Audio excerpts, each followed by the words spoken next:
from IIT Gandhinagar. We continue our Indian Knowledge Systems course with the second session with a very distinguished speaker, Geshe Lhakdor, who combines not only scholarship on Buddhism, a very important stream of Indian civilization, as we will further explore today, but also personal practice as a monk for many decades.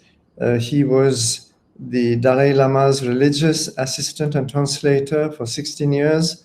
And today he heads in particular the library of Tibetan works and archives in Dharamsala.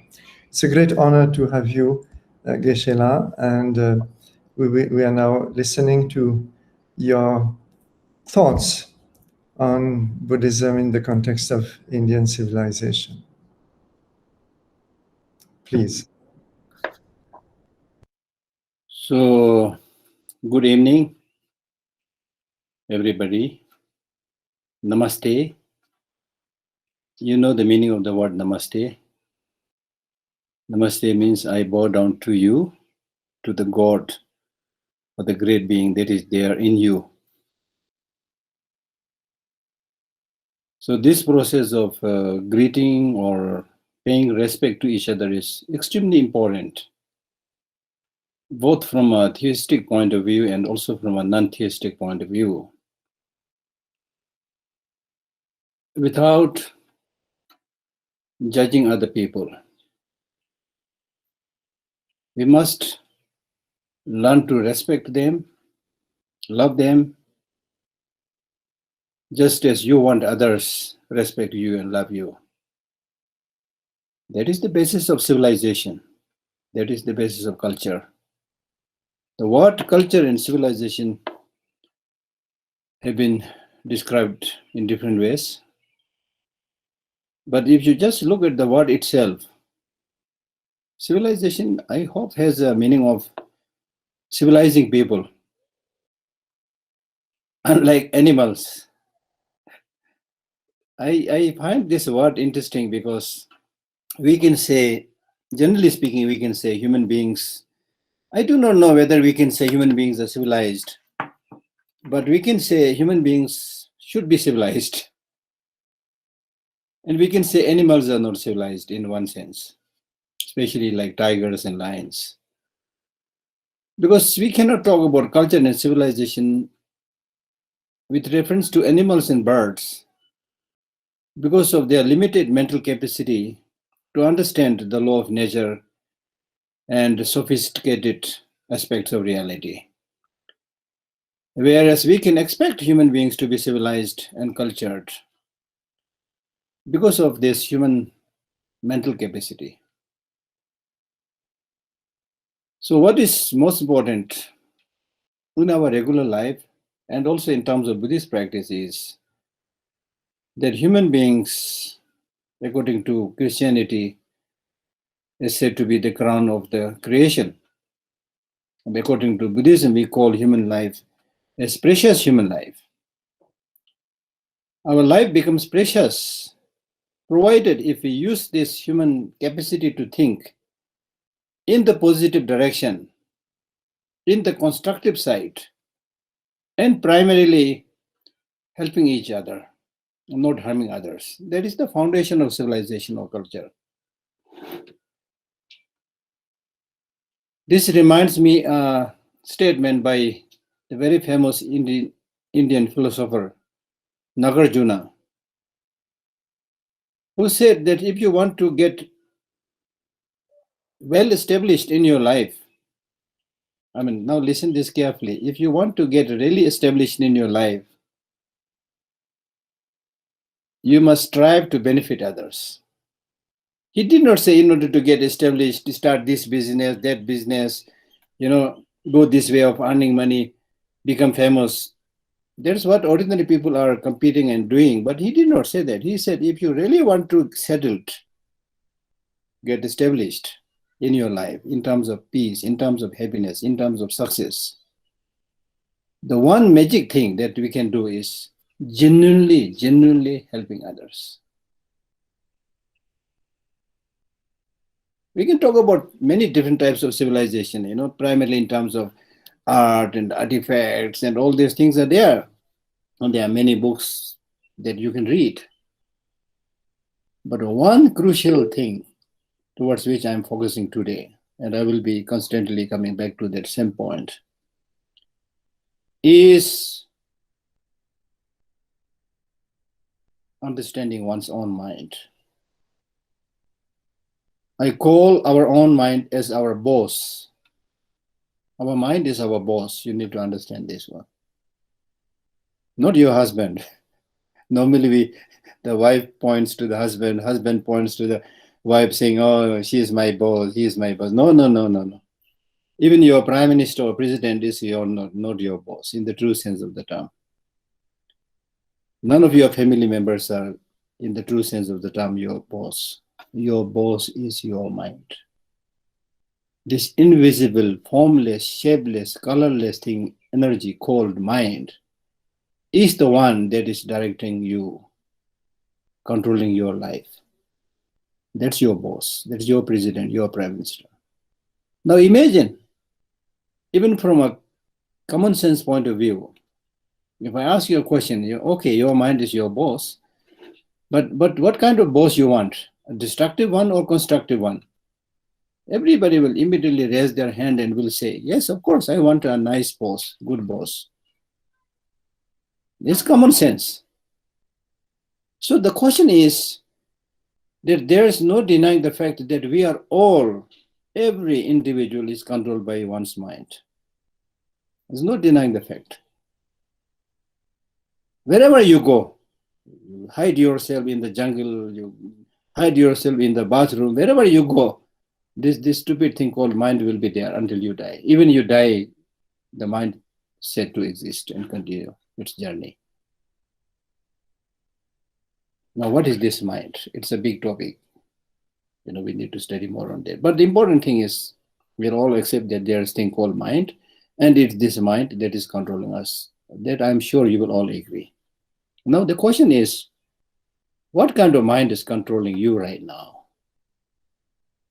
Is it a mind which is predominantly, I'm not expecting perfection, but is it a mind that is predominantly kind, compassionate, insightful, and full of wisdom?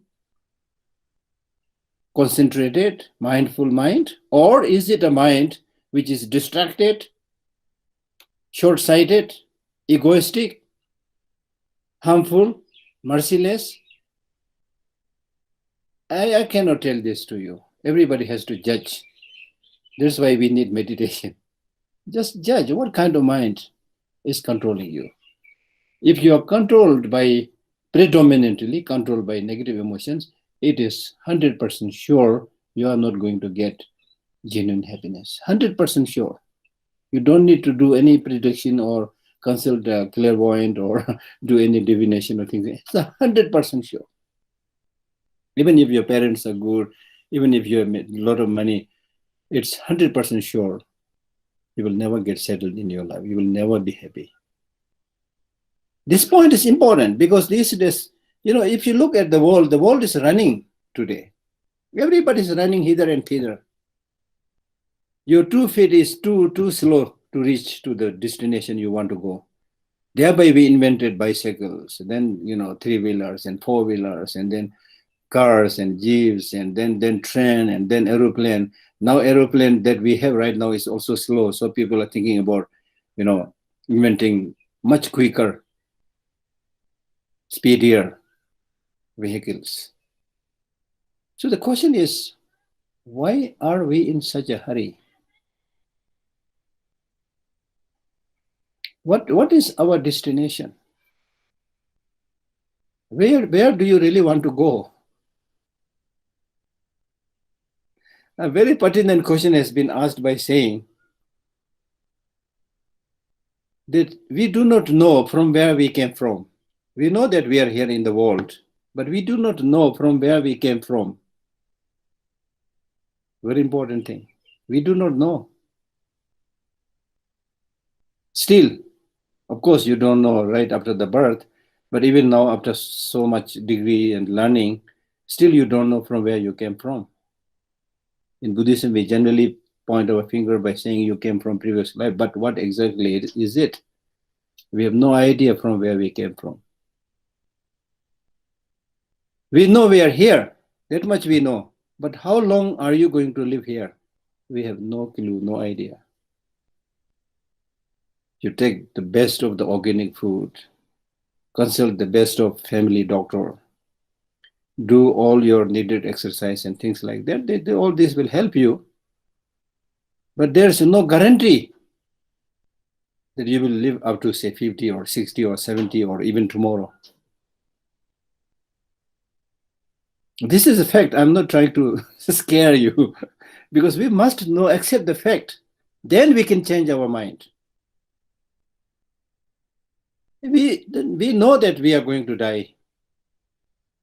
That is 100% sure. Everybody knows. But we are pretending that we are not going to die.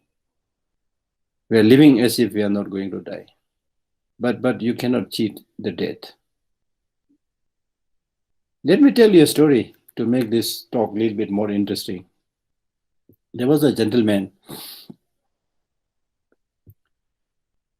who was a little bit scared of death, but wanted to live.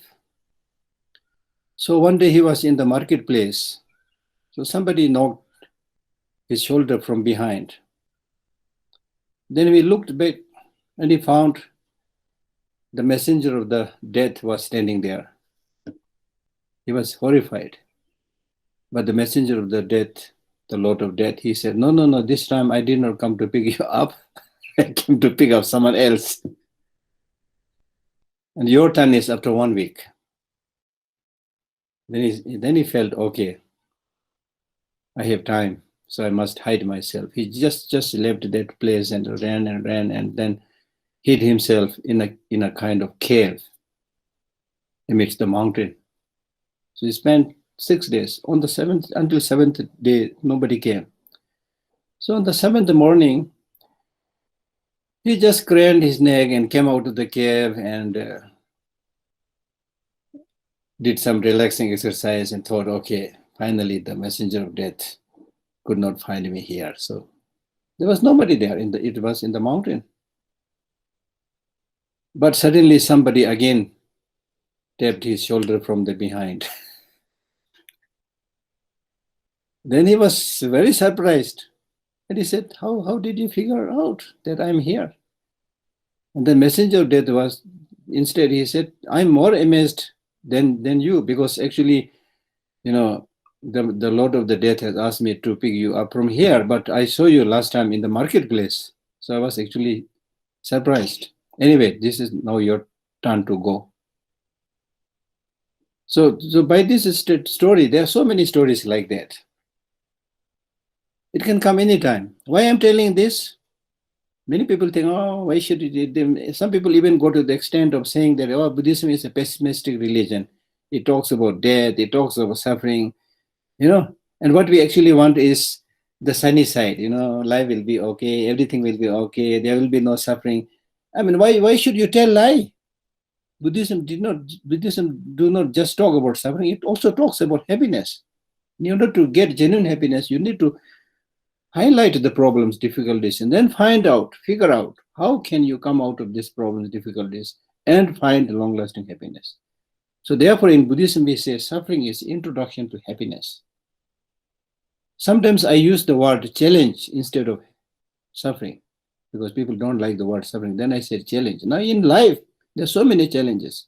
If you run away from challenges, you will never get any experience. It is by facing the challenges, troubles, difficulties that you learn. All the great, really, really genuinely great leaders in the world, they had experienced a lot of challenges. And that is how they become great men. That's how they learned the law of nature, the truth, the reality. Right? So therefore, what I'm trying to say is that we need to, one thing, by this talk, I'm not so interested in giving talks here and there, Every time I give a talk, I neither have any special qualification to share. But one thing that I sincerely try to do is to at least help the listener, especially the young people, to change their mind a little bit so that they are happier, so that when they face problems and difficulties, they know how to handle it. I'm concerned about this. Right? So therefore, I'm saying that today, everybody says I'm busy. Right? Everybody says, if you want to meet anybody, you need to make an appointment. Right? The Lord of Death, when it will come, it will not seek your appointment. So this seeking an appointment, all these things are, man-made conveniences or inconveniences, I don't know. But so therefore, what I'm saying is, we are today running. Everybody says I'm busy. It is not important to be busy. Number one, we really need to know this. It is not important to be busy. Many people think to be busy is important. It's not important to be busy. What is important is, what are you busy about? If you're really, really busy about something that's useful to you, that's beneficial to you, that's beneficial to others, then it's good to be busy. In Buddhism also, if I quote from this, there is a text by Maitreya called Sutra Alamkara, ornament to the discourses. There is a stanza which says, the Bodhisattvas who made a commitment to help others, it doesn't look good for the Bodhisattvas to relax and walk slowly. It means they should hurry up and do things for the betterment of other people. So it's not for money. But in today's world, people are busy. If you ask why are you busy, they'll give you many answers. But at the end of the day, they are primarily running for money. I'm not saying you don't need money. But seeing the material accumulation, getting money as the most important thing in our life is misplaced. It's wrong. You won't get long-lasting happiness from there. So therefore, whether you talk about culture and civilization, it is civilizing your mind. It is culturing your mind. So culturing and civilizing your mind primarily means identify the negative emotions in you. Identify the positive emotions in you. Weaken and if possible, gradually remove the negative emotions. Strengthen, nurture, cultivate the positive emotions. That is source of your strength. That is source of your peace. That is source of your happiness. And those positive emotions that you cultivate within yourself, they will be your constant company, not human company, not human friend. Again, I'm not saying you should not have a human friend. It's good to have good friend. We are ordinary beings, so we need not the friends of money and name. Unfortunately, that is again the case in many situations. But we really need genuinely loving, affectionate, good friend. That we need. But even those good friends, relatives, and family members, they can do a limited service to you, limited benefit to you. They cannot enter in your mind and think for you, plan for you. So your happiness in your hand. There is a Tibetan master who said that there will be nobody who will catch hold of your hand and throw you into heaven. If there is one, please tell me. I want to see that person. Similarly, there is nobody, however mean and negative and destructive they are, even your enemy, there's nobody who can catch hold of your leg and drag you into hell. They can harm you, yes, a little bit, but they cannot throw you into hell. Nobody, however good a person is, they can help you, but they cannot throw you into heaven. So whether you go to hell or heaven, have genuine happiness or genuine suffering, It is up to you. So therefore, this Tibetan master says that there's nobody who will catch hold of your hand and throw you into heaven. Similarly, there's nobody who will catch hold of your leg and drag you into hell. Your happiness and your suffering is in your hand. Do not cheat yourself. I mean, mark this point. Your happiness and your suffering is in your hand. Do not cheat yourself. You might say, what does this mean? Nobody cheats oneself. No. You are wrong. We cheat ourselves on a daily basis because of distraction, because of ignorance, because of not doing what we should be doing, because of doing what we should not be doing. That's cheating. We want happiness, but not going after those causes and conditions for happiness. We don't want suffering, but always chasing or running after causes and conditions for suffering. That's why we get stuck in the quagmire of suffering and problems. So therefore, I want to urge you to please, I play with this word. Normally two friends meet each other and then they say, bye, take care, right? So I want to say right now, bye, take care. So this time, take care means taking care of your mind. Distance yourself. It's not enough just to distance yourself from the COVID-19, but more important than that, distance yourself from destructive, unhealthy, negative friends. Even more important than that is distance yourself from negative emotions. This is not a new concept. It is like profusely talked about in Buddhism in one's practice. Distance yourself from bad influences. Distance yourself from the intrusion of negative emotions. So please practice this for peace, for happiness, for culture, for civilization, for the pride of India, for the pride of humanity, and so forth. That is the way. If we don't cultivate this inner qualities like loving kindness and compassion and patience and wisdom and things like that, we can never solve all these problems. If we just run after money, just go after material pursuit. This pandemic, COVID-19 itself is a result of human greed. There's so many diseases we are experiencing. These are all, most of is our own doing. In the case of COVID-19, they say almost 60% diseases, including the COVID-19, comes from human beings mishandling or mistreating animals. Right? So therefore, learning to live in harmony with nature, learning to live in harmony with other human beings, focusing on sameness, focusing on unity rather than on what divides us is the key thing for proper civilization, proper culture. Right? So therefore, just to introduce you to the core teaching of the Buddha, which again is the core or foundation of culture or civilization, what you want to call it. Just in 4 lines, in one verse, the Buddha gave the crux of his teaching. And in these 4 lines, he said, do not do anything that is destructive and negative.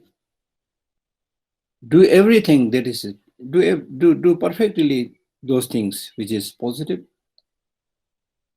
Completely discipline your mind or tame your mind. This is my teaching. Very simple, in 4 lines. So first line says, do not do anything that is destructive and negative, which means those activities which directly, indirectly harm others, harm yourself. Don't do those things. Which directly, indirectly harm the environment. Environment basically means the place where we live. Environment means basically where the birds and animals live, where different kinds of spirits live. Imagine the repercussion if you randomly destroy the environment, which many people unfortunately are doing these days. Right? And then it's not enough not to do destructive things. He said, do who do perfectly the virtuous practices, acts. That means developing loving kindness, developing compassion. We don't have time to speak much, but just if I say 2-3 lines, for example, the benefits of developing love. Love is healing. Love minimizes fault. Imagine if everybody, just like your dear parents or whoever loves you wholeheartedly, if we have that kind of love towards each other, where will there be any place for fighting and killing and stealing and exploiting and abusing and things like that? It will not be there. Love minimizes fault. You don't see the fault of other people, you see the good things. Love is a practice, it's a quality which the blind can see and the deaf can hear.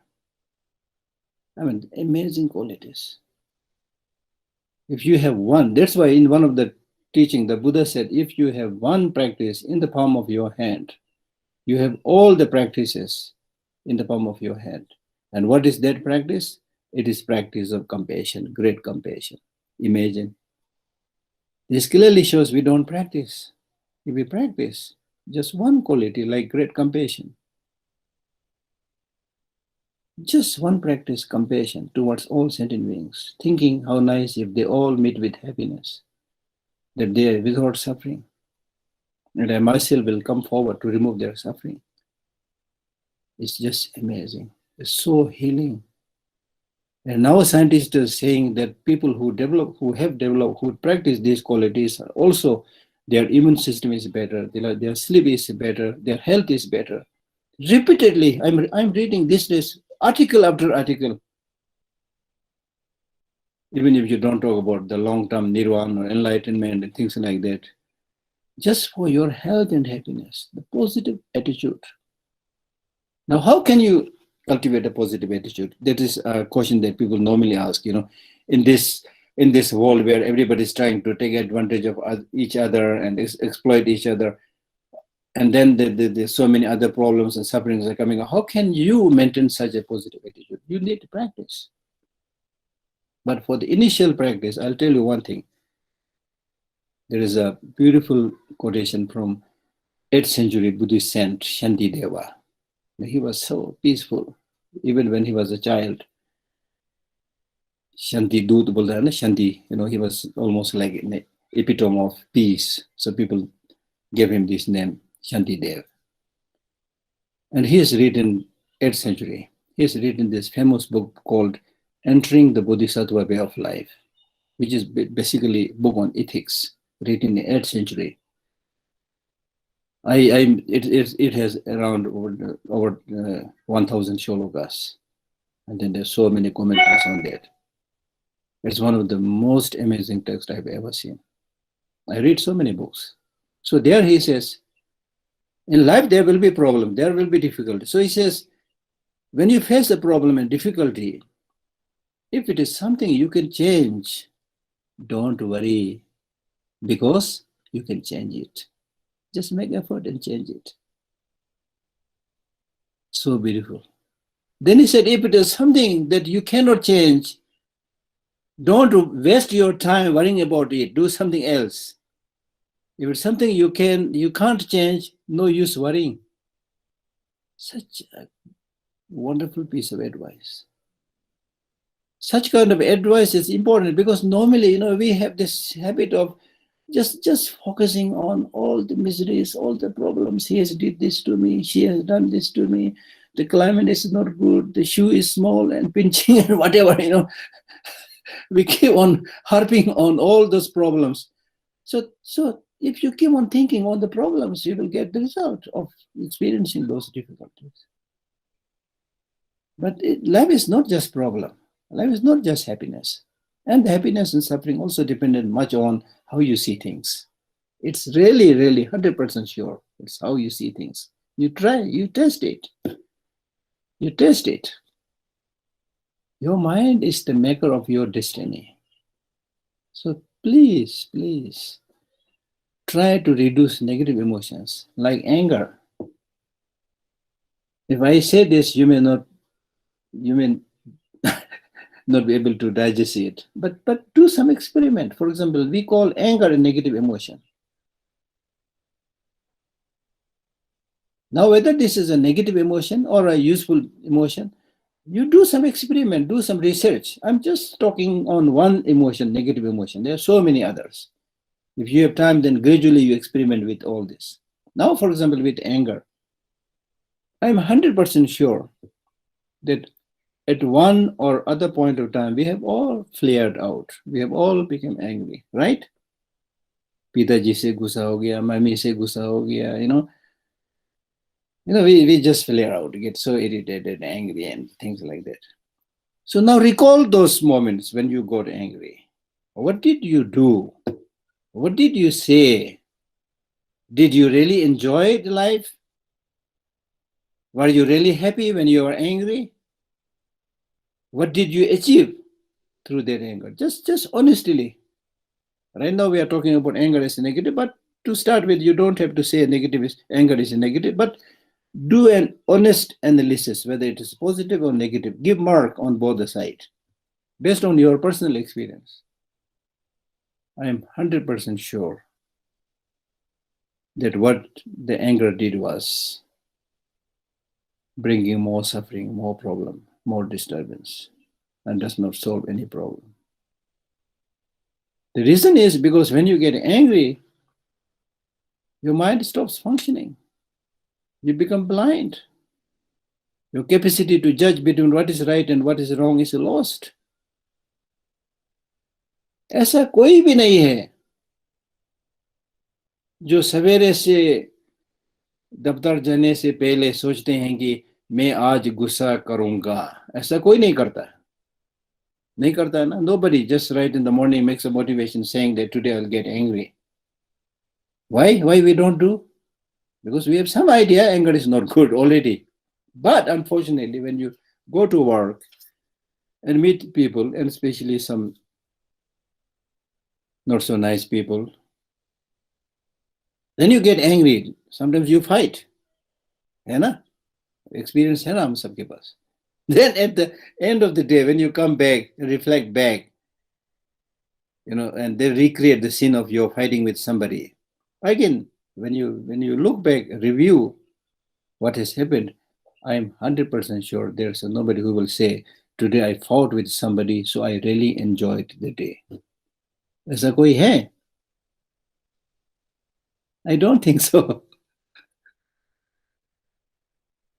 The only problem is we don't spend enough time to analyze between the constructive emotions and destructive emotions. So now you need to do this. Analyze.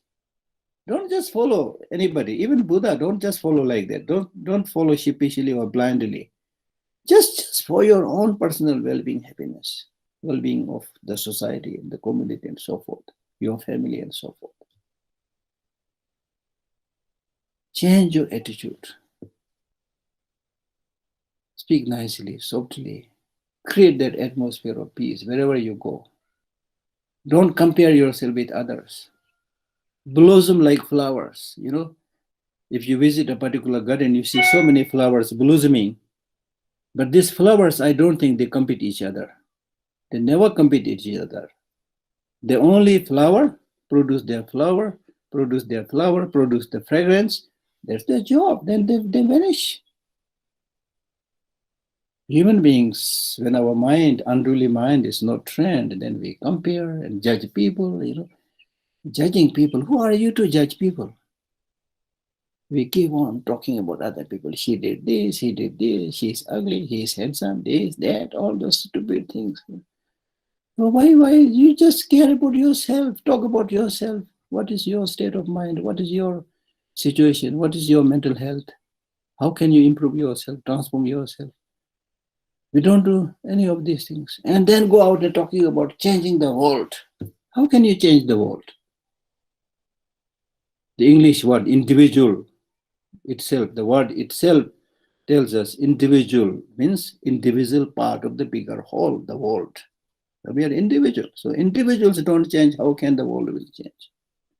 If individuals change, you can right away make some impact, at least in your surrounding, in your family. And I had that experience myself a little bit, right? So anyway, when I'm asking you to be nice, to help others, I'm not asking you to sacrifice yourself. For your own goodness, well-being, you need to strengthen yourself by cultivating this positive inner emotions. These positive inner emotions will not make you weak. Don't misunderstand this. Many people think when we talk about compassion and love, compassion and love, there's some religious teachers, they talk about it. In the today's society, ye kam nahi chalega. This is how we think. How did Mahatma Gandhi change the world? How did Nelson Mandela change the world? Or at least in South Africa, He remained more than 20 years in that prison in the Robben Island. I visited that place. I met Nelson Mandela. Had a tea or something with him. Such a gentleman. There's no sign of somebody having suffered for 20 years in prison. You see? So such kind of strength comes when you transform your mind. And that kind of mental transformation gives you the ability to adapt yourself to changing situations without making hue and cry of that situation. So that is the heart of civilization. That is the heart of culture. According to the Buddhist teaching, I think these are the most crucial thing, and these are the most neglected part. When we talk about civilization, normally we talk about art and culture. Yes, of course, we are ordinary human being, it's good. But then again, you are talking about what is outside there. Just some days back, some months back, somebody invited me to do an online talk on digitizing and archiving the ancient manuscripts and things like that. Then I said, according to my own understanding and feeling, I said, yes, you can adopt all these wonderful modern ways of archiving, digitizing, things like that. But real archiving has to be done in the brain. For me, that's so important, because you archive all the materials there, but if there's nobody who understands the in-depth meaning of those, what you've archived, what is the use? You can just it will become another museum piece. If you go to many of these big museums in the world, they say, oh, this is so old, this is so sacred, this is so important, this is 20,000 years old, whatever, But then so what? How does this give peace and happiness to other people? Maybe a little bit. I'm not saying it's useless. But the most important thing is, unless you transform your mind, change your mind, you cannot become a civilized person in the true sense of the term. So that's why, you're asking me to say something on the contribution of Buddhism in the Indian civilization becomes appropriate. Because when you talk about Indian civilization, it's not just Buddhism, it's not just Hinduism, it's not just Islam. So many of these great religious traditions, so many of these different philosophical traditions, they all have contributed. So this question that you've asked me is important in the sense, now when we talk about Indian civilization, we are not talking about Buddhism or Islam or Christianity, things like that. We need to talk about what culture, what civilization made Indian people unique. His Holiness the Dalai Lama is full of respect to the Indians, and he himself humbly calls himself as a Chela and the Indians Guru. And then sometimes he jokingly says, not Chela of you, modern people. He's a Chela of all these great Indian stalwarts, Nagarjuna, Shantideva, Kamalashila, Shantarakshita, Guru Pema Sambhava, so many great Indian teachers. They made India proud. So now, because we are running too much after material things, we are forgetting all this great inner civilization, inner culture, inner qualities. And we are all like, in some sense, we are all aping out. We are all living like a monkey, copying everything that comes from the West. I'm not against anything that is from West. I'm not against. There's no reason to be against. But you see, too much focus on technological development. I mean, in India, for example, over 80%, I think, live in villages. They really hardly know anything about this sophisticated technology and things like that. If India has to develop, if Indian culture and civilization has to be preserved, it has to be preserved in the hearts of all this population, not just in few big cities where there's a, multi-story building and where there are shiny gadgets and computers and there. That's not the way to preserve civilization and culture.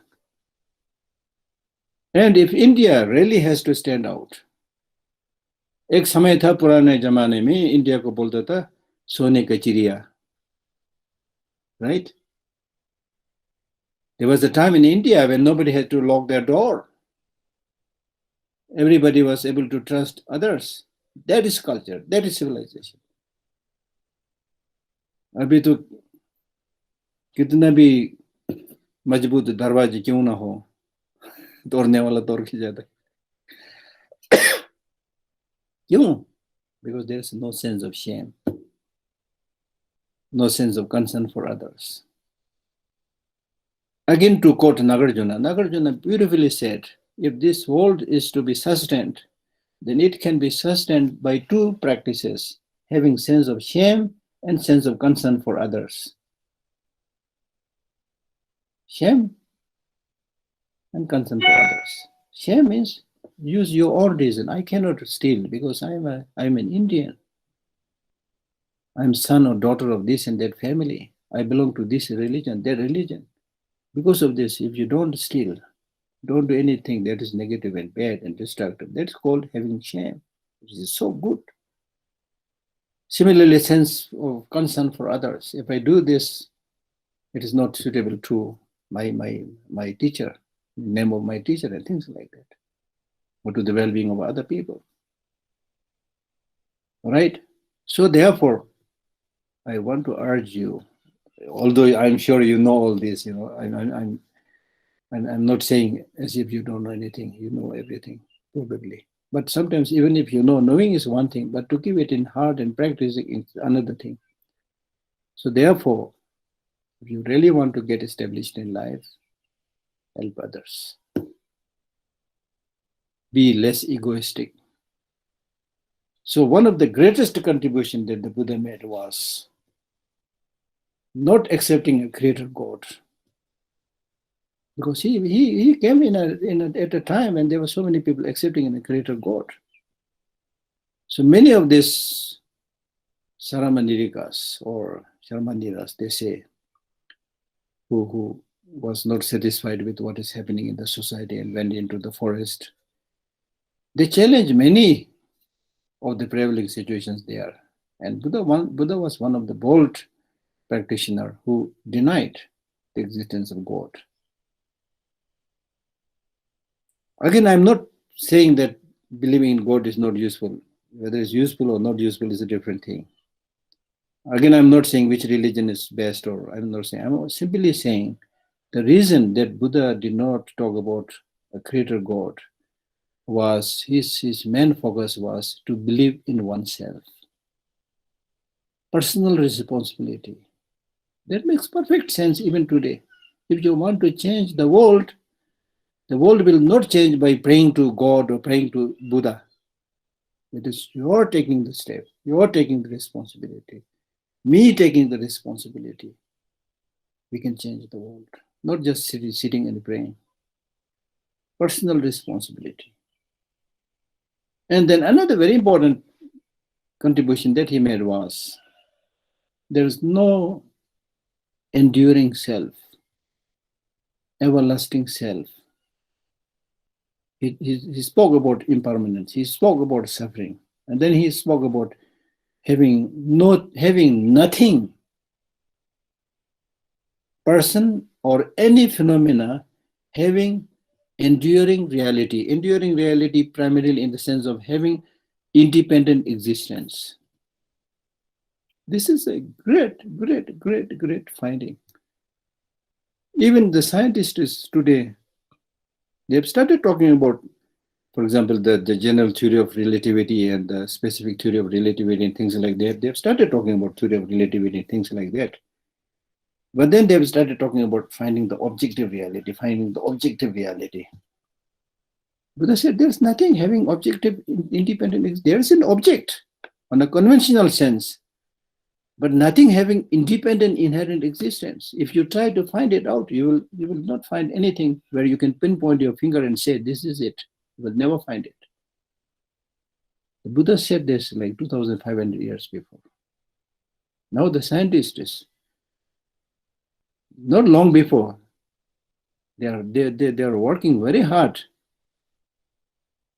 for example, about atoms and particles, with the hope that they will be able to find the subtlest atom or subtlest particle, and that they could say that this is the fundamental building block. We found it. That's what they wanted to say.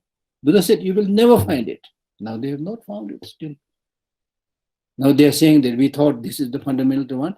Then when our machines by which you analyze these things become more sophisticated, you see more particles popping up. So now they're talking about wave particle duality. When they thought this is particle, it changes into wave. When they thought this is wave, it changes into particle. You see.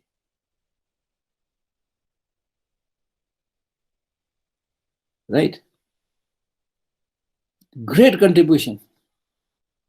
Now the scientists are gradually coming to that. Now, like they are gradually accepting that even when you talk about the object and describe it, it is very much dependent on the person, the subjective scientist, the subjective person who is describing it. You cannot, from that point of view, talk about objective reality, which is totally independent of the describer. Now, this also some of the leading scientists, they have started agreeing on that. Now I think our time is probably finishing. How many minutes we have? Yeah, we are nearly done. So I will stop. Just conclude. So then the key question now to conclude: why should we bother our dear head by trying to understand all this sophisticated philosophy? You see, this is so important because our ordinary way of seeing things is that I exist independently, my enemy exists independently, so there is an enemy that must be fought, that must be eliminated, otherwise it's not going to die, right? But it's not like that. Whether you kill that or not, the enemy, it's only a matter of time, it will die. Therefore, the Buddhist teachers, they say you don't have to kill people, they will die. Those of us who don't understand that, oh my God, we make such powerful, sophisticated nuclear bombs and so forth to destroy this very, very fragile, innocent human being. It's all out of ignorance, stupidity. And once you understand this reality of the person, the identity of the person as having no independent, inherent existence, it's just fluid. It's changing all the time. It's like a stream. As the Buddha said, Buddha told one of his student to go and wash himself in a river. And when that person came back, then Buddha said, did you wash in the same river or different river? He said, no, I wash in the same river. The Buddha said, no, you cannot wash in the same river again. You cannot step into the same river again. Because the river that in which you washed is already gone. It's the greatest example. So like that, we are always changing. We are in a state of flux. Now scientists, they say that a person undergoes complete change. Complete, I'm saying complete means complete, okay? Including your cells and etc. Undergoes complete change in 7 years. Hard for us to digest because we have this tendency of seeing things as having never changing, concrete. I'm the same person, I mean, you compare the picture when you were just 1-year-old baby and now you're 50-year-old young man or whatever. Compare, it's totally two different things. But because of the continuity, we say this is the same person. Now, what is the point of understanding? The point of understanding this is that when you realize that it's just everything is in a state of flux, in a change, why should you develop so much grasping and craving to that? It's not just you, others also like that. They are also fragile, impermanent. Why should you harm them? So I'm just today giving you a hint so that you can show more interest and study. Right? These are complex but extremely, extremely useful concepts. So there are many, many great ideas which has contributed to the world civilization and definitely to the Indian civilization. So therefore, it is the responsibility and a task which we should all very proudly upheld as Indians. Because today, there's so much interest in Buddhism in the Western countries, in the places where there's a very strong scientific development. There's more interest. And we used to have frequent, 5-6 days dialogue, whole day dialogue and conversation between Buddhists and scientists in Dharamsala, many times. Right? So it becomes our responsibility, especially the younger generation, to understand this perennial philosophy. This perennial philosophy, important teachings are really like medicine. Medicine you need for a long time. So long as and when you get sick, you need medicine. So as and when you get mentally sick, you need this philosophy, these ways of thinking. So I hope you will take good care of it. Okay, now I'll say bye, take care. And you know the meaning, right? Bye, take care. Thank you so much, Geshe Lhakdor. Thank you. Thank you, everybody. And your precious message. Thank you.